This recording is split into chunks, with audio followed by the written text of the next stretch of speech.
Já estamos de volta com seu estilo de vida e vamos responder a pergunta do José Costa Pereira, lá do São Jorge, que diz assim: é verdade que as doenças reumáticas sempre evoluem e provocam deformidades inevitáveis?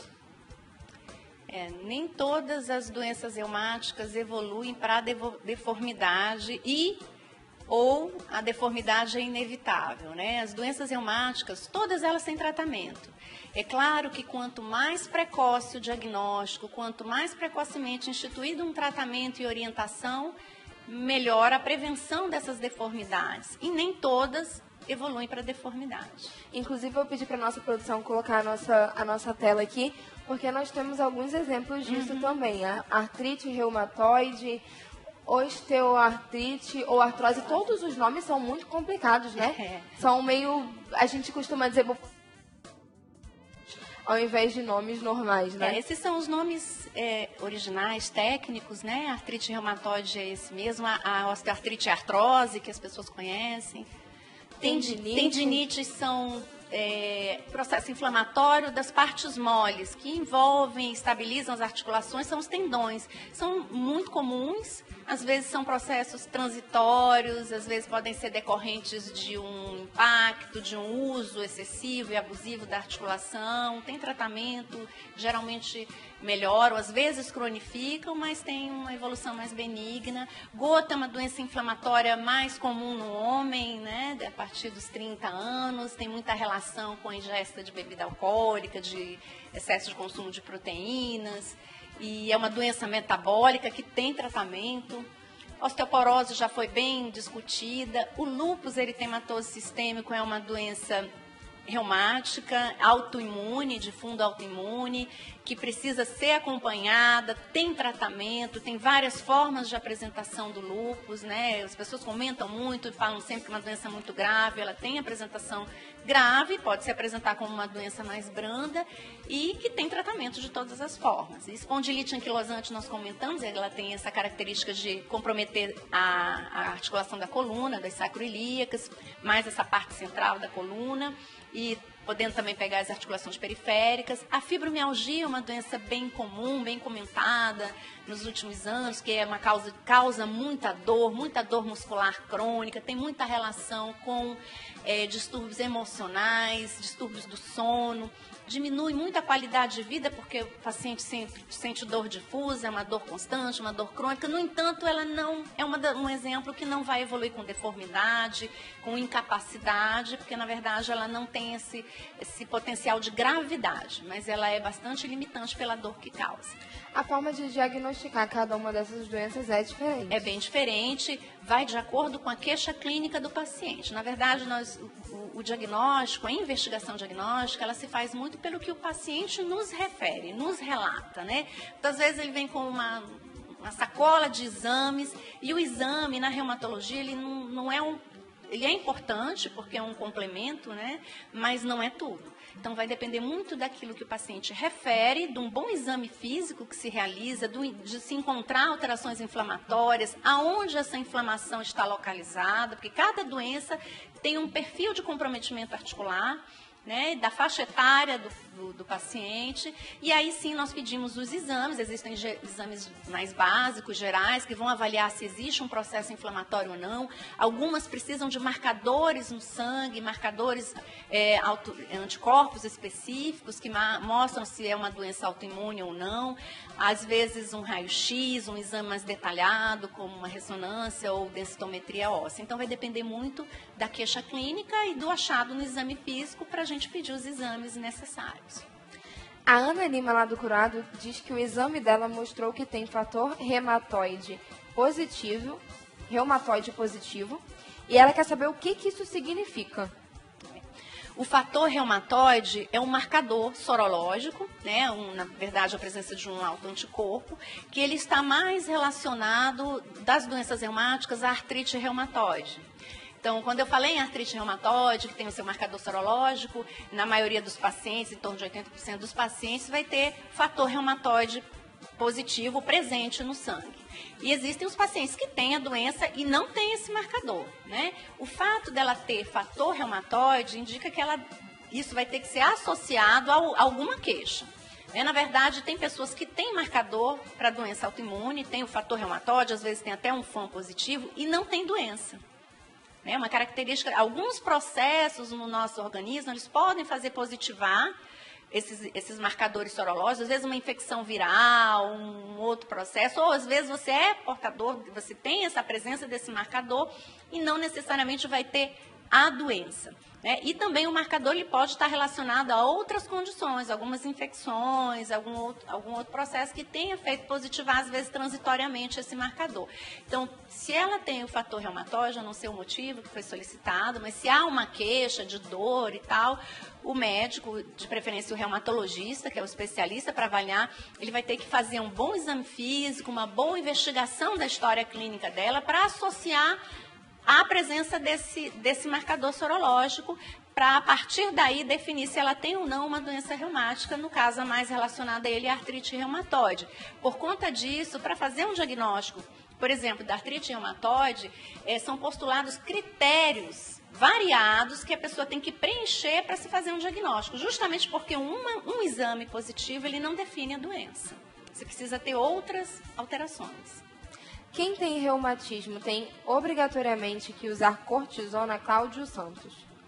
Boa pergunta do Cláudio, porque isso é muito comum, né? As pessoas usarem corticoide, né?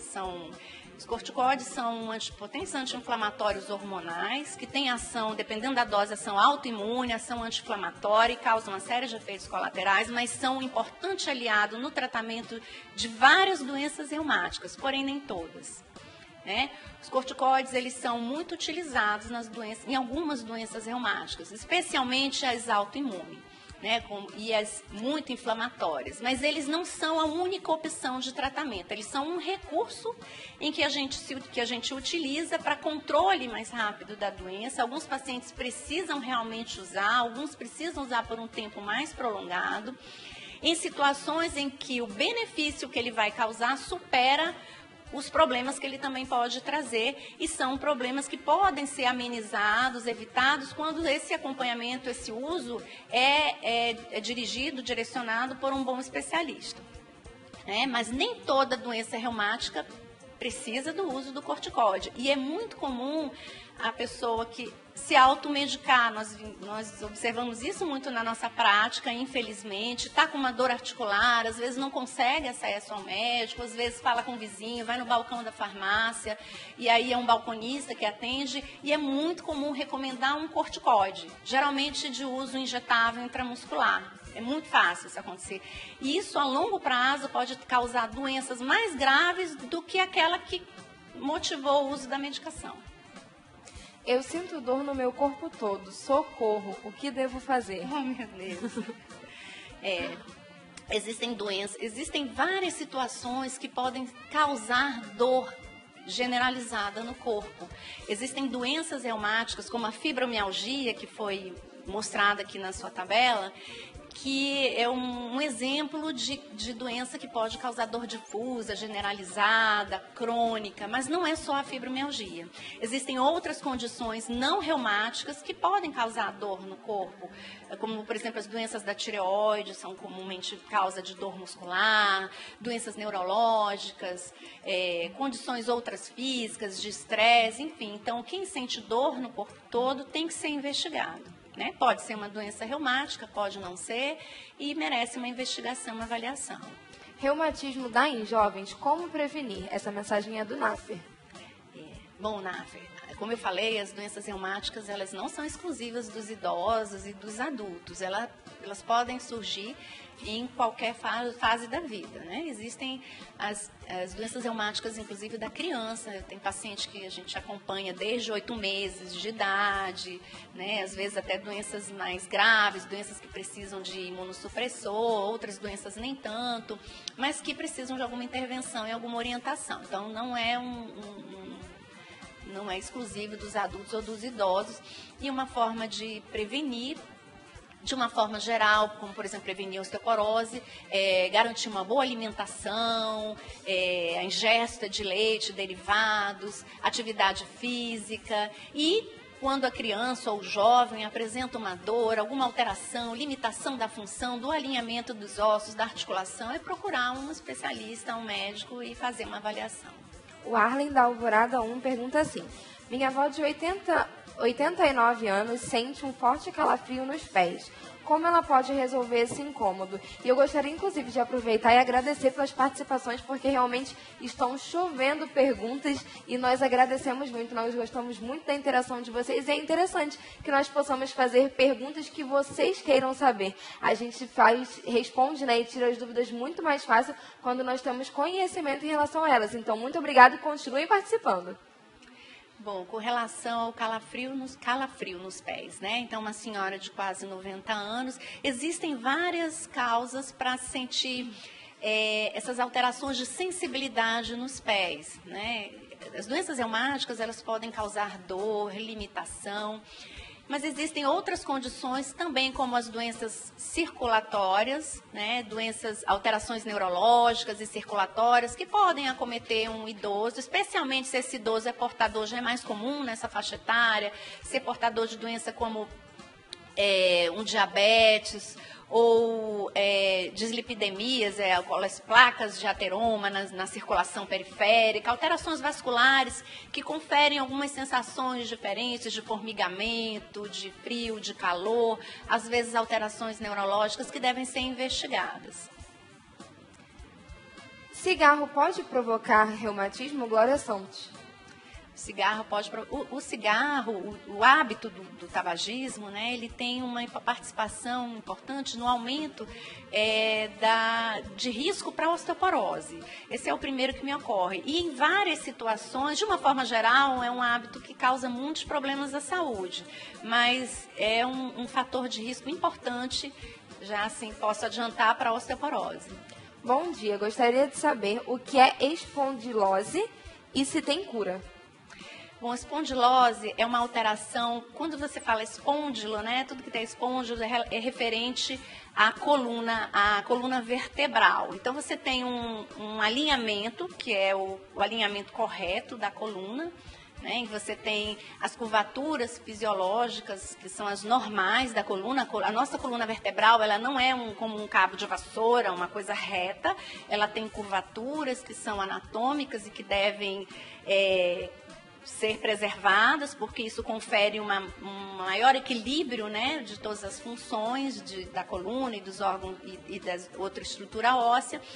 E entre essas vértebras você vai ter estruturas como o disco vertebral, ligamentos, que conferem essa manutenção desse alinhamento correto da coluna. Então, alguns processos, como a artrose, o desgaste dessas articulações, eles podem conferir um desalinhamento e um desgaste a nível dessa coluna, e a espondilose seria uma perda dessa configuração normal da coluna. Bom, doutora, nós vamos mais uma vez fazer uma breve pausa aqui no nosso bate-papo, mas quando nós voltarmos ainda temos a pergunta da Carol, lá do Lírio do Vale. Se eu fosse você, como sempre, eu não deixaria de assistir e ficaria atento à pergunta da Carol. Quem sabe, como eu disse anteriormente, não é a sua, mas se você também tem uma pergunta específica, se você também tem alguma dúvida e quer que a nossa especialista do dia esclareça, é só mandar uma pergunta para o nosso WhatsApp 98111 4512. A gente volta já já.